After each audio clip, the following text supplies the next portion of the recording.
All right, we are here at the world premiere of Bomb City with Mr. and Mrs. Deneke, Mike and Betty, Brian's parents, and Sharon and Daryl, the actors who are playing them in the movie. Mr. and Mrs. Deneke, I had 1,000 questions in my head that I wanted to ask you when you were here in front of me, and now it is completely slipped my mind. But thank you both for your incredible courage in allowing the filmmakers to come in and share this story. I was very young when it happened and I don't remember much of it, but the environment that I'm in right now and that my peers are in right now, there is still a debate about who deserves what treatment by the law and by the judicial system, and really this film pointed me towards that and reminded me so much of that. But I just wanted to get your take on, I can't imagine what the original ordeal must have been like. So what were you thinking when the filmmakers came to you and said, we need to open this up again, we need you to talk about this?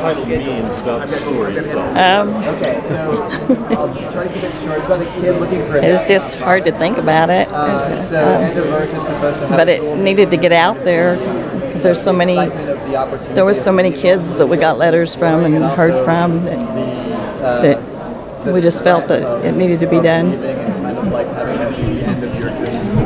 Yeah, when they first approached us, there'd been people over the 20 years that have talked about doing a movie and sort of worked on the project, but it never materialized. And then it had been a while, and they finally, when they approached us and wanted to do it, one of the first thoughts that kind of goes through your head is, it's been 20 years. Is it really going to be good to open this back up? And because there were a lot of feelings, strong feelings on both sides at the time, but our goal has always been that hopefully Brian's death ultimately would produce some positive, some good, and we've always felt that probably a movie, especially a movie done right, would be a good vehicle to do that.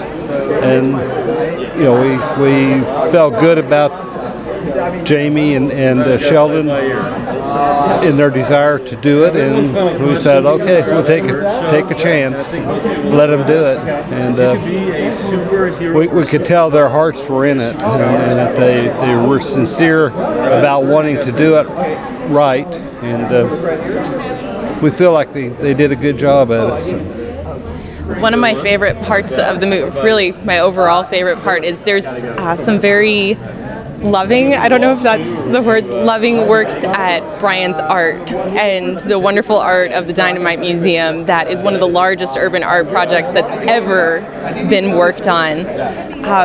Can you share a little bit more about that, just kind of that legacy that he left behind? Well, Stanley Marsh hired Brian, and he worked with a lot of Brian's friends. Punks worked for him doing that. They would go out to the homes. Brian was one of the key ones that would go with them, go out and talk to people and ask if they'd like to have a sign put up in their yard. He was pretty good at it, Of course, he had the mohawk and his appearance, and it's his personality. He'd approach people, and so he was pretty happy, I think, about doing that. There were a lot of signs up all over Amarillo. Yeah. I met someone from Amarillo, and they said that they've seen the signs. They're like, oh yeah, it's still there. It's still very much a part of us. Yeah, there's still a lot of them up. I mean, there's some have disappeared through the years, and they don't make them anymore, put them out anymore. But there's still quite a few up around town. Yeah.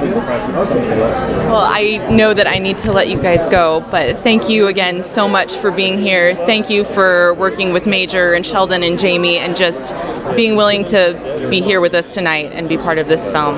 And I hope you guys really enjoy the evening.